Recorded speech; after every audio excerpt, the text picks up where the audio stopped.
Good evening and many thanks for joining us. You're watching QTV Nightly News coming to you live from our studios on Caraba Avenue with me, Ansmana Isonyase. Here are the main news headlines. National Assembly members have called on Hamad Nkeba, the Minister of Lands, to expedite the appointment of land commissioners to address the mounting land disputes in the country. The Inspector General of Police, Sidi Mukhtar Toure, held a press conference on Friday to update the public on the activities, challenges and plans of the Gambia Police Force. The National Human Rights Commission commenced a two-day engagement with the Human Rights Select Committee members on the rights and access to justice for migrants. The Female Lawyers Association of the Gambia FLAG, in partnership with UNDP, organized a two-day forum on transitional justice and strategic litigation on sexual and gender-based violence cases. And in sports news, the Gambia shared the points with Senegal in the WAFU A competition on Thursday after a 2-2 draw played out at the Samuel K. Doe Stadium in Liberia. Well, stay tuned as we bring more of these and other stories.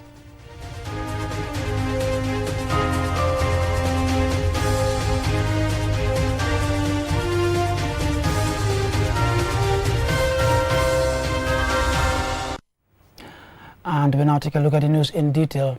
National Assembly members have called on Hamad Nkeba, the Minister of Lands, to expedite the appointment of land commissioners to address the mounting land disputes in the country. Members expressed concern over the growing number of unresolved land disputes. Usman Jatta provides further details. The Gambia is facing a growing wave of land tensions in urban and rural areas, which are exacerbating inter-community disputes and conflicts between local communities, landowners and real estate companies. This escalating situation is a pressing concern for the country as it threatens social stability and economic development. The establishment of the Land Commission in 2018 was meant to be a significant step in addressing escalating land disputes.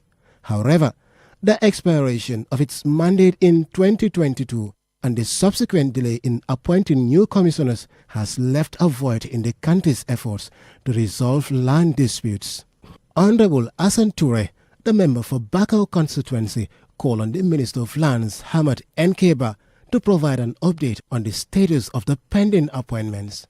The ministry is currently in the process of appointing the chairperson and other members of the commission to effectively address both ongoing and emerging land-related issues.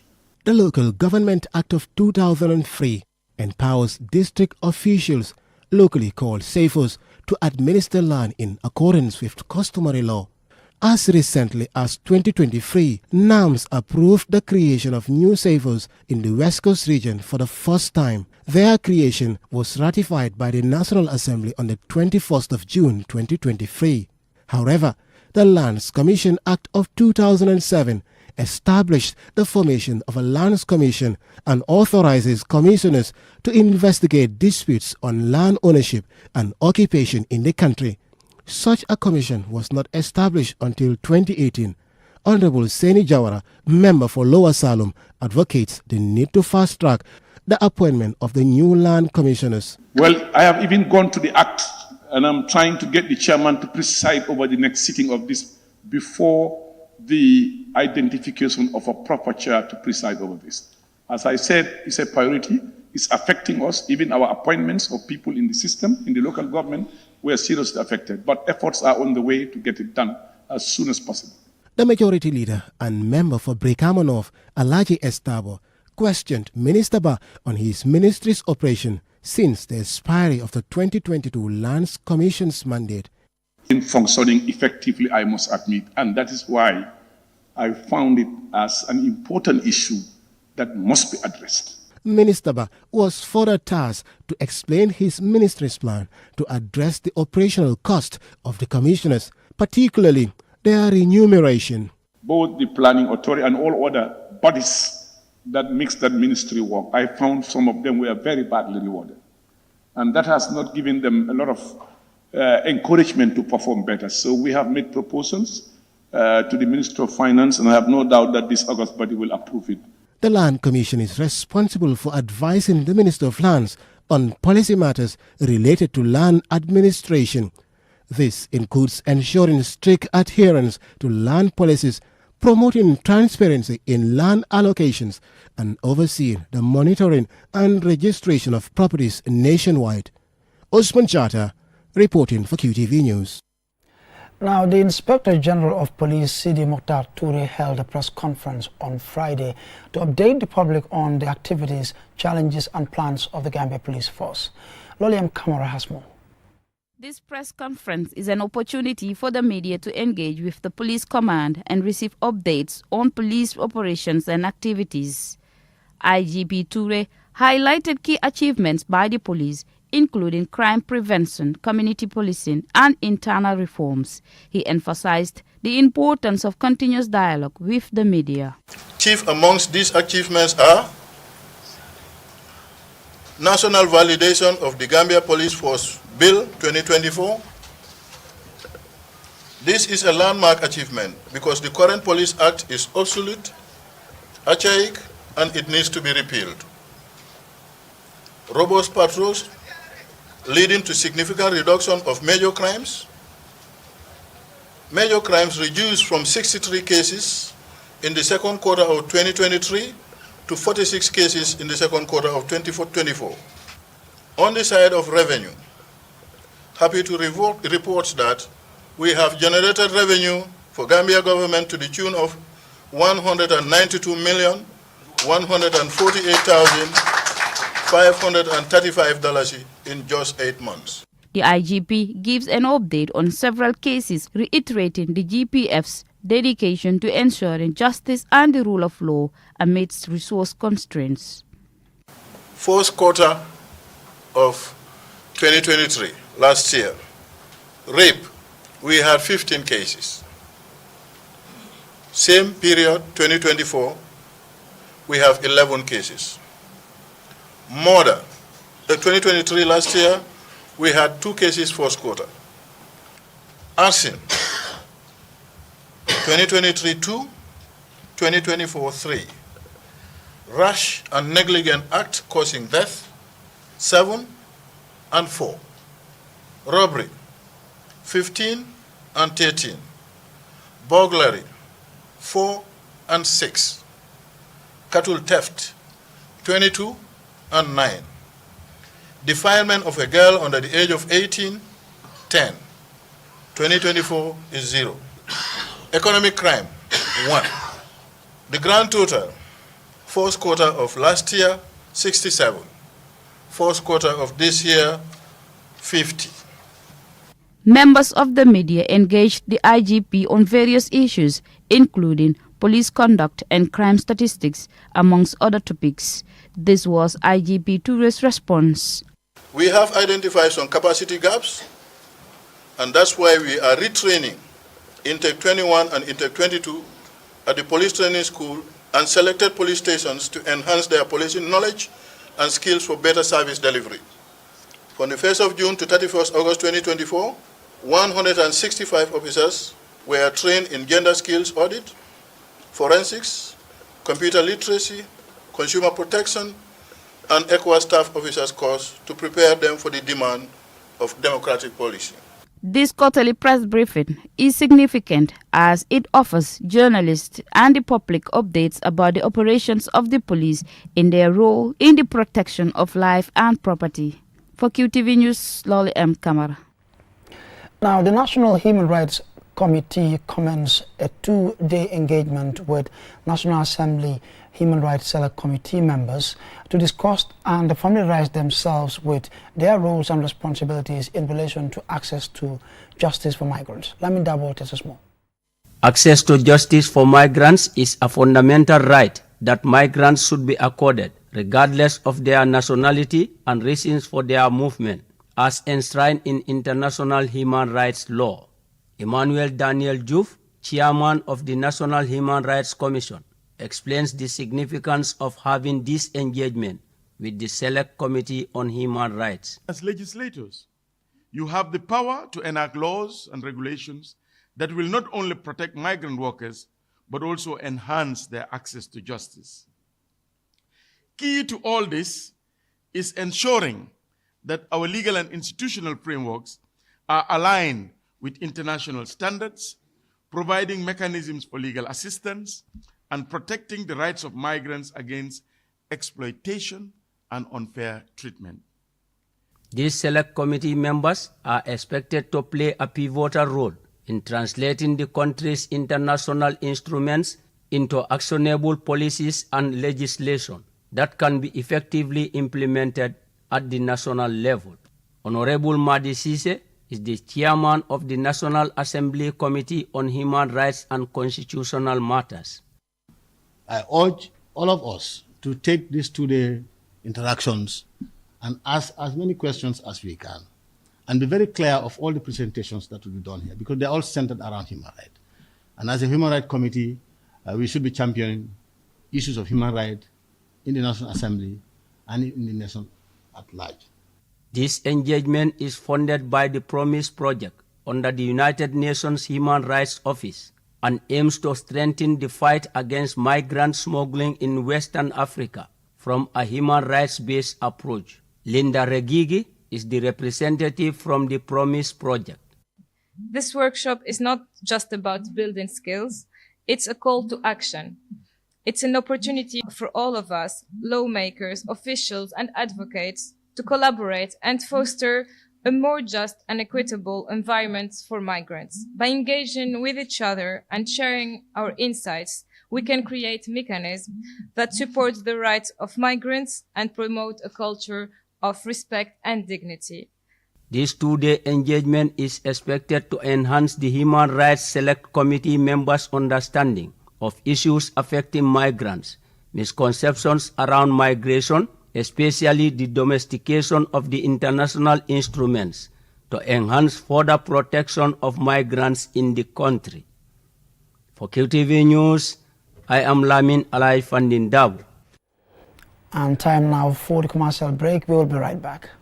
Ready to start your tech career?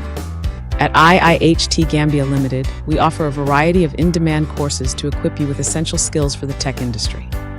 Our programs include Diploma in Information Technology and Cybersecurity, Cisco Certified Network Associate and Network Professional, Advanced Diploma in Software Development, Diploma in Multimedia, Graphic Design and Digital Marketing, Diploma in Database Administration and Technical Support.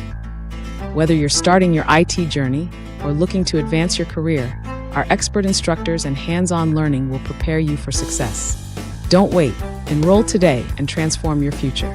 Call us at 701968 or 3464161 or visit us at 55 Kairaba Avenue, adjacent to the U.S. Embassy, Fajara, Kanifing Municipality. Learn more at www.ihtgambia.gm. IIHT Gambia Limited, connecting talent to opportunity.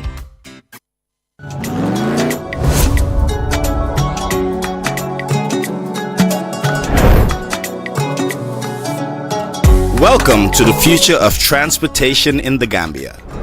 The Bertel Harding Highway, a 22-kilometer double carriageway, is set to revolutionize travel and connectivity in our beloved country. The Bertel Harding Highway is transforming transportation in the Gambia with new roundabouts and vehicular overpasses. But safety must come first. Standing along the road or at roundabouts to flag down taxis creates unsafe conditions and unnecessary traffic jams. Remember, always board taxis at designated taxi garages or the garas located at major traffic points. Drivers stopping in no stopping zones will be penalized. Let's keep our roads clear and safe. Together, we can ensure a safe and efficient journey for all.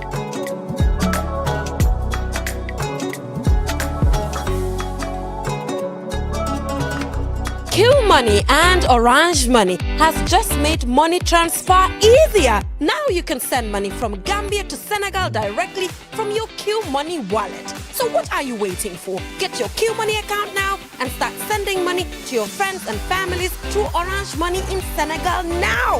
For more information, call our customer care on 133. Q Money, Sunu Kalpe. Terms and conditions apply.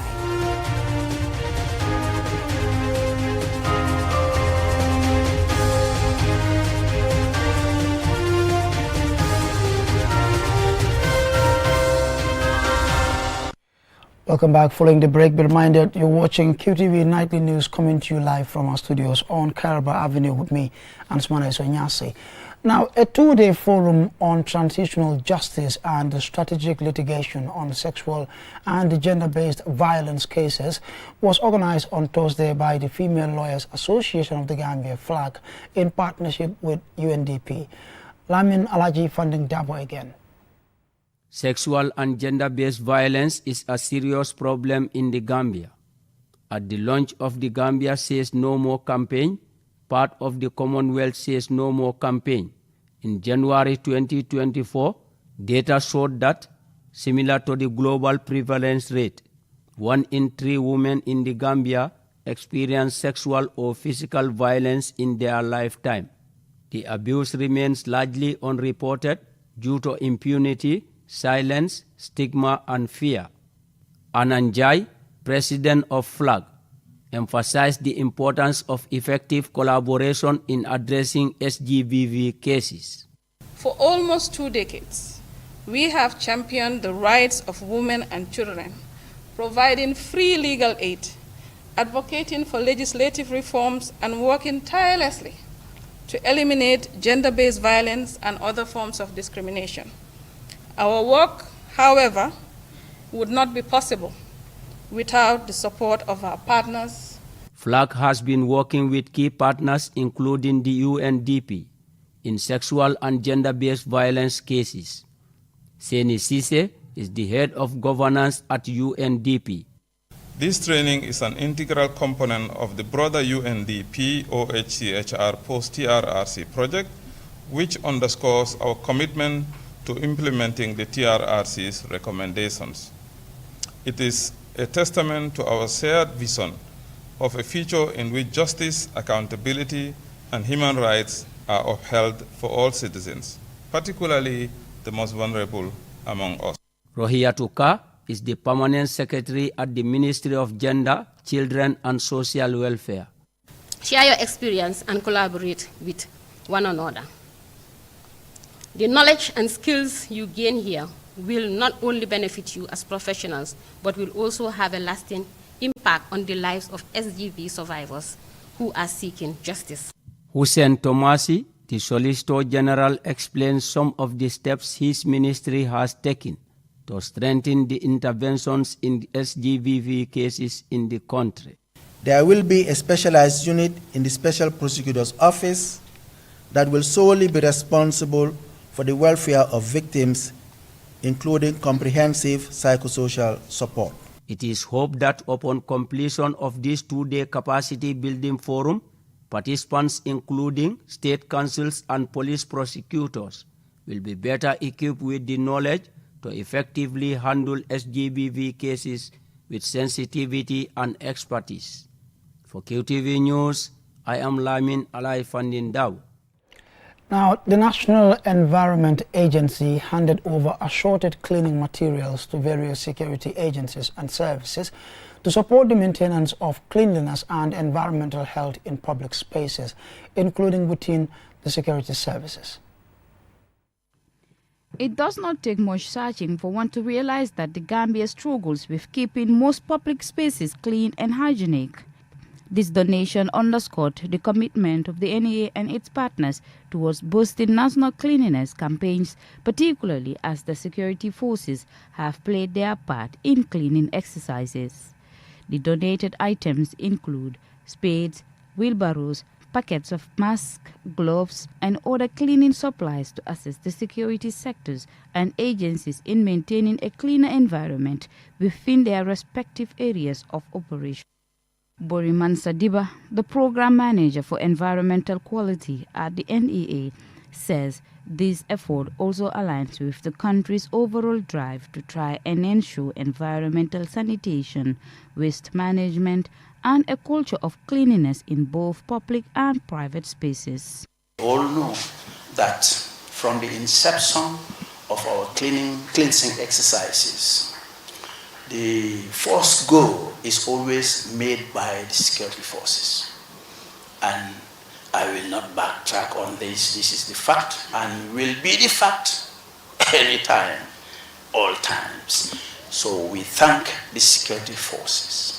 Dauda Baji, the Executive Director of the National Environment Agency, while thanking their partners for the timely intervention and support, emphasized the importance of maintaining a clean and healthy working environment. We are charged with the responsibility of taking care of the environment, monitoring environmental issues. But addressing this environment is all of us business because we are the one who mess up this environment. So it's not only one institution that is responsible for taking care of the environment, but all of us are responsible because we are the one who make this mess. By engaging the security services, the NEA is seeking to foster a collaborative approach where key stakeholders such as the police, the military, and other security institutions can lead by example in promoting environmental health practices. Masane Fofana, Operations Commander of the Joint Operation Command, who received the items on behalf of the security fraternity, thanked the donors for their support.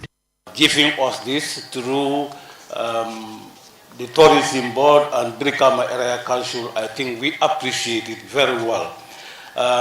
Job is the custodian of this material, but it's the services that are using. The rest assured that these materials will be kept well. Since we got the information, we have prepared a full store, air-conditioned store for this material.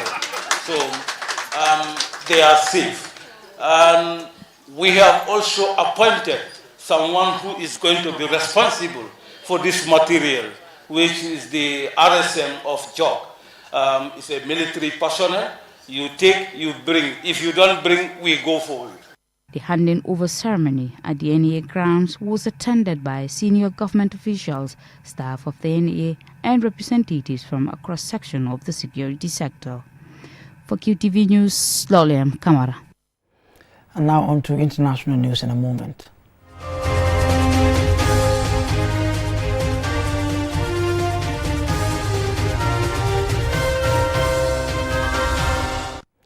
At least 70 people have been reported killed and more than 200 sustained injuries in Mali's capital Bamako after an attack by an Al-Qaeda-linked group on a military police training camp and a nearby airport complex. Julian Jai has the latest. The attack comes just days after the breakaway group, the Alliance of Sahel States, commemorated their first anniversary and is considered one of the deadliest in recent years. Although the Malian authorities are yet to release the final number of casualties and those who sustained injuries, a security source speaking anonymously told the news agency AFP that 77 people were killed and 255 wounded in Tuesday's attack.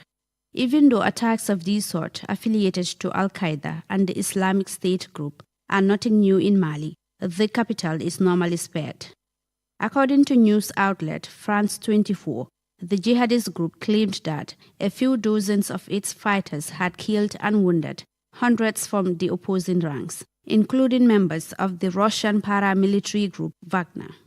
A similar incident was reported in Niger on Wednesday. A series of ambushes and expulsions across the country killed at least 12 soldiers and wounded 30 others, the army announced on state-run television. Meanwhile, Islamist armed groups in Burkina Faso have escalated their attacks on civilians, massacring villagers, displaced people, and Christian worshippers, Human Rights Watch said on Wednesday. The rights group says that since February 2024, armed groups have killed at least 128 civilians across Burkina Faso in 7 attacks that violated international humanitarian law and constitute war crimes. A defense pact was signed last year, forming the Alliance of Sahel States, a confederation formed between Mali, Niger, and Burkina Faso after withdrawing from the West African bloc ECOWAS, which had threatened to intervene militarily in Niger following a coup in that country. Among its primary aims was to put an end to the seemingly unending jihadist attacks in these countries. The 3 military rulers have pledged to support each other against outside threats and internal security challenges.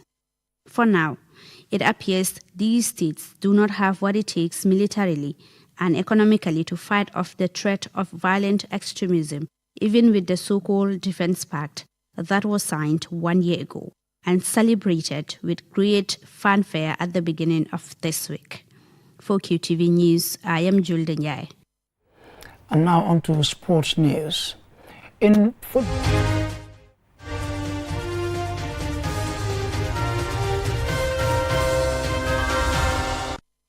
Now in football, the Gambia shared the points with Senegal in the WAFU A competition on Thursday after a 2-all draw played at the Samuel Kado Stadium in Liberia.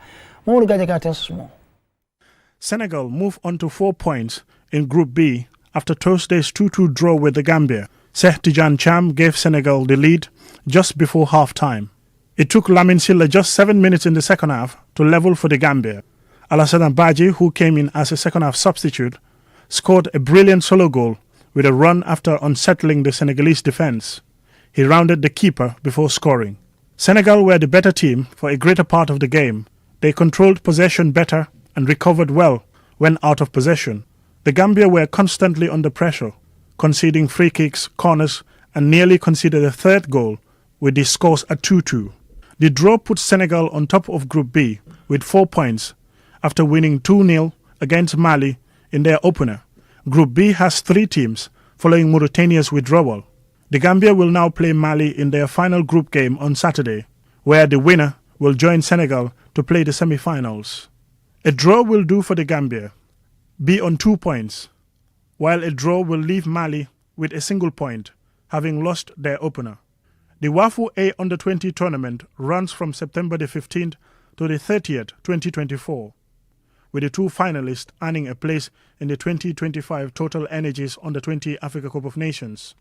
The host country for the final stage of the edition will be appointed during the CAF General Assembly to be held in Kinshasa, Democratic Republic of the Congo, on the 10th of October 2024. Mamadou Gajaga, QTV News. And I'm afraid this is where we draw the curtains on this bulletin. On behalf of the entire production team, thanks for watching. Join us tomorrow same time.